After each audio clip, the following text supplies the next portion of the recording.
ভোটের বাংলায় আজ ফের অমিত শাহ। আজ মায়াপুরে কেন্দ্রীয় স্বরাষ্ট্রমন্ত্রী। মায়াপুরে ইসকনের অনুষ্ঠানে যোগ দেবেন আজ অমিত শাহ। কথা বলবো সুস্মিতা আমাদের প্রতিনিধির সঙ্গে। সুস্মিতা, অমিত শাহের আজ কি কর্মসূচি থাকছে? কোনো রাজনৈতিক কর্মসূচি তো নেই?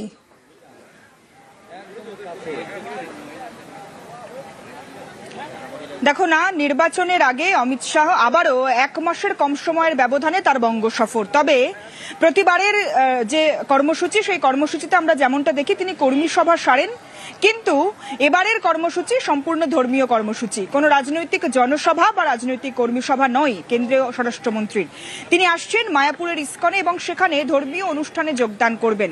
এই মুহূর্তে আমি দাঁড়িয়ে রয়েছি মায়াপুর সেই মঞ্চের সামনে, যেখানে তিনি বেলা 2:30 নাগাদ তিনি আসবেন এবং এসে এই মঞ্চে তিনি ধর্ম সম্মেলন বা ধর্মীয় সভায় অংশগ্রহণ করবেন, যেখানে ভক্তি সিদ্ধান্ত সরস্বতী দেব জন্মদিন 152তম জন্মবার্ষিকী যেখানে পালন হবে। এবং তার পাশাপাশি তিনি সাধু সন্তদের উদ্দেশ্যেও বক্তব্য রাখবেন, তাদের সঙ্গেও দেখা করবেন, ধর্মীয় সম্মেলনে তাদের উদ্দেশ্যেও বার্তা দেবেন।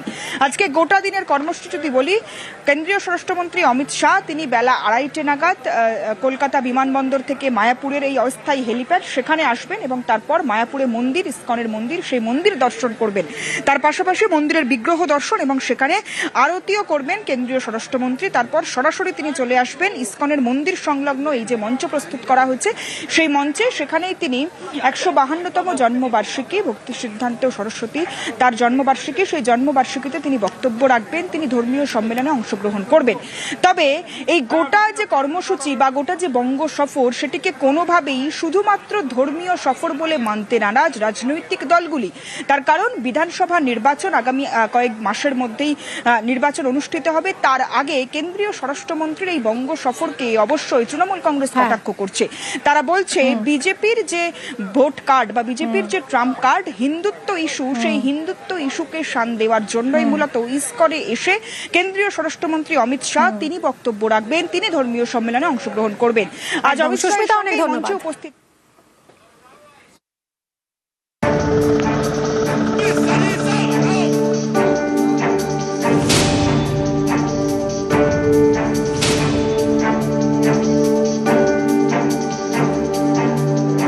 বুধবার ভোটের বাংলায় অমিত শাহ কয়েক ঘন্টার জন্য।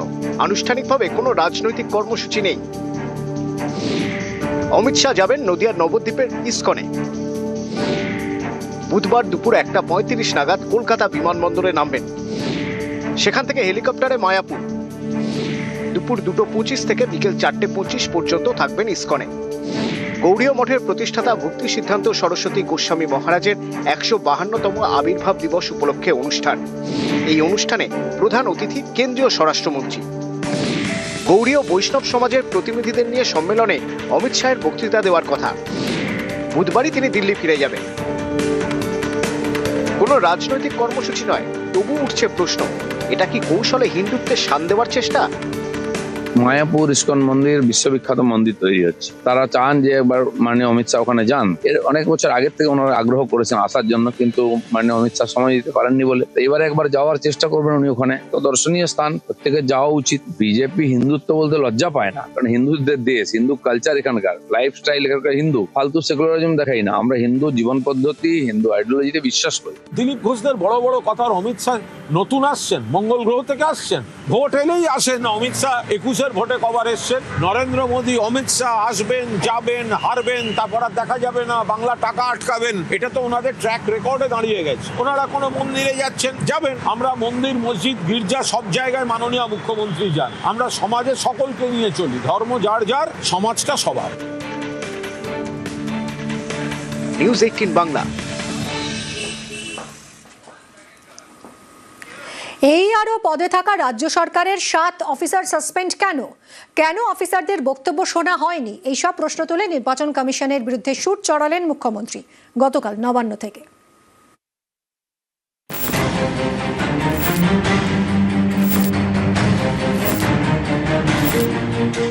তুগলকি কাণ্ড করছে, হিটলারি অত্যাচার চালাচ্ছেন, প্রোটেক্ট কালচার চলছে, vanishing the Democratic rights of the people, গণতন্ত্রকে খতম করার চক্রান্ত। কাজে গাফিলতির অভিযোগ, রাজ্যের 7 অ্যাসিস্ট্যান্ট ইলেকটোরাল রেজিস্ট্রেশন অফিসারকে সাসপেন্ড করেছে নির্বাচন কমিশন। এ নিয়ে মঙ্গলবার নবান্ন থেকে মমতা বন্দ্যোপাধ্যায়ের সুর সপ্তমে।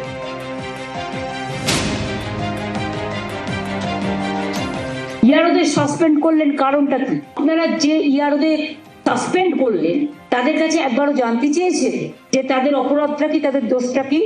এই তুগলকি কমিশন কতগুলো হোয়াটসঅ্যাপ দিয়েছে এবং যাতে এক এক রকম total confusion and contradiction and টোটালটাই ইলিগাল। ডিএমদের ভয় দেখাচ্ছেন, বিডিওদের ভয় দেখাচ্ছেন, এডিএমদের ভয় দেখাচ্ছেন, বিএলওরা জানটন দিয়ে করছে, জিআরওরা জানটন দিয়ে করছে। সুপার তুগলকি রাজ চলছে, সুপার হিটলার হয়ে গেছে। ভোট ভ্যানিশ করে মানুষকে ফিনিশ আপনারাই হবেন। Mohammad bin Tughlaq, who is forcefully threatening the people, vanishing the democratic rights of the people, washing the democratic rights. He can take some action against me. I don't care. I'm ready to go to jail. If they want to kill me, let them kill. We will expose them. We have all the document with us and all the evidence with us. গণতন্ত্রকে খতম করার চক্রান্ত। রাজতন্ত্র কোনোদিন এই জিনিস করেনি। আমি অনেক ইলেকশন কমিশন দেখেছি in my life, but I have never seen this type of Tughlaki commission who are running the commission through a particular political party. They are going to destroy the democratic fabric of India. They are now going to bulldoze the federalism. They are interfering in every state matter. They are threatening culture. It is atrocious, terrible. যেটুকু আইন মানার প্রয়োজন election কমিশনের, নিশ্চয়ই মানব তুগলকি কমিশনের। আইনেরও একটা পরিধি আছে, তারও কতগুলো বাউন্ডারি আছে। বাউন্ডারির বাইরে গেলে কিন্তু ছক্কা খেতে হবে জনগণের। কোনো অফিসার ভিকটিমস হলে unnecessarily government will protect their 100%। তাদের সাথে আছি, ছিলাম, থাকবো। তারা তো চাকরিচ্যুত হচ্ছে না, এবং যাকে ডিমোশন করবে তাকে আমরা প্রমোশন করবো।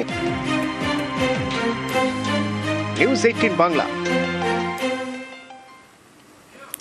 আজ সুপ্রিম কোর্টে আইপ্যাক মামলার শুনানি। আগের শুনানিতে সব পক্ষকে নোটিশ, আদালতের ইতিমধ্যেই কোর্টের নোটিশের জবাব দিয়েছে সব পক্ষ। ইডির বিরুদ্ধে কলকাতা পুলিশের মামলায় স্থগিতাদেশ, মামলার গ্রহণযোগ্যতা নিয়ে প্রশ্ন রাজ্য সরকারের। আজ 12 নম্বরে আইপ্যাক মামলার শুনানি রয়েছে। বিচারপতি পি.কে. মিশ্রা এবং বিচারপতি কে.ভি. বিশ্বনাথনের বেঞ্চে শুনানি হওয়ার কথা আইপ্যাক মামলার। সুপ্রিম কোর্টে আজ আইপ্যাক মামলার শুনানি। আরো জানাবে আমার সঙ্গে নয়াদিল্লি থেকে সরাসরি রয়েছে মৈত্রেয়ী। মৈত্রেয়ী, আর কি খবর রয়েছে? দেখো, আর কিছুক্ষণ সময়ের মধ্যে এই শুনানি শুরু হতে পারে এই আইপ্যাক মামলার। বিচারপতি পি.কে. মিশ্রর বেঞ্চে এই মামলার শুনানি হওয়ার কথা রয়েছে। শেষ যখন পূর্ণাঙ্গ শুনানি হয়েছিল তখন সর্বোচ্চ আদালতের তরফ থেকে পি.কে. মিশ্রার বেঞ্চ জানিয়ে দিয়েছিল যে তারা এই মামলার শুনানি করবে সর্বোচ্চ আদালতেই। যদিও রাজ্যের তরফ থেকে আবেদন করা হয়েছিল যে এই মামলাকে কলকাতা হাইকোর্টে ফিরিয়ে দেওয়া হোক, কারণ মূল মামলা এনফোর্সমেন্ট ডিরেক্টরেটের তরফ থেকে কলকাতা হাইকোর্টেই করা হয়েছিল। যদিও সর্বোচ্চ আদালত তারা মনে করেছিল যে বৃহত্তর স্বার্থে এই মামলা তাদের শোনা উচিত, এবং সেই কারণে এই মামলার শুনানির জন্য দিন ধার্য করা হয়েছিল সর্বোচ্চ আদালতের তরফ থেকে। এবং একই সঙ্গে সমস্ত পক্ষ অর্থাৎ রাজ্য সরকার, মমতা বন্দ্যোপাধ্যায়, রাজীব কুমার এবং পুলিশের এবং রাজ্য পুলিশকে নোটিশ সার্ভ করা হয়েছিল এবং তাদেরকে জবাব দিতে বলা হয়েছিল। ইতিমধ্যে সেই জবাব জমা পড়েছে এবং যেখানে রাজ্যের তরফ থেকে এই যে মামলা করা হয়েছে এনফোর্সমেন্ট ডিরেক্টরেটের তরফ থেকে তার মেনটেনেবিলিটি নিয়ে প্রশ্ন তোলা হয়েছে। অন্যদিকে তখনই মুখ্যমন্ত্রী মমতা বন্দ্যোপাধ্যায়ের তরফ থেকে জানানো হয়েছে যে তিনি তৃণমূল সুপ্রিমো হিসাবে সেখানে গিয়েছিলেন এবং ইডির কোন রকম তদন্তে তিনি বাধা দেননি। একই সঙ্গে যে ডকুমেন্ট বা যে ফোন বা যে নথি তিনি নিয়ে এসেছেন সেটা সবটাই এনফোর্সমেন্ট ডিরেক্টরেটের থেকে অনুমতি নিয়ে তার দলীয় পার্টির যে সমস্ত ডকুমেন্ট সেটা নিয়ে এসেছেন। অন্যদিকে আমরা দেখেছিলাম যে শেষ যখন পূর্ণাঙ্গ শুনানি হয়েছিল তখন এই মামলায় একেবারে কার্যত ডাকাতির কথা উল্লেখ করেছিলেন সলিসিটর জেনারেল তুষার মেহতা। এটাকে ডাকাতির সঙ্গে তুলনা করেছিলেন এবং কেন্দ্রীয় এজেন্সিকে তদন্তে বাধা দেওয়ার অভিযোগ করা হয়েছিল এবং এই ঘটনা বারংবার ঘটছে রাজ্যে, সেই বিষয়টাও উল্লেখ করা হয়েছিল। তারপর দুদিন শুনানি পিছিয়ে যায় এবং তারপর আজকে 12 নম্বরে এই মামলাটি শুনানির জন্য ধার্য করা রয়েছে। আশা করা যাচ্ছে যে আর অল্প কিছু সময়ের মধ্যে এই মামলায় শুনানি শুরু হবে। ধন্যবাদ।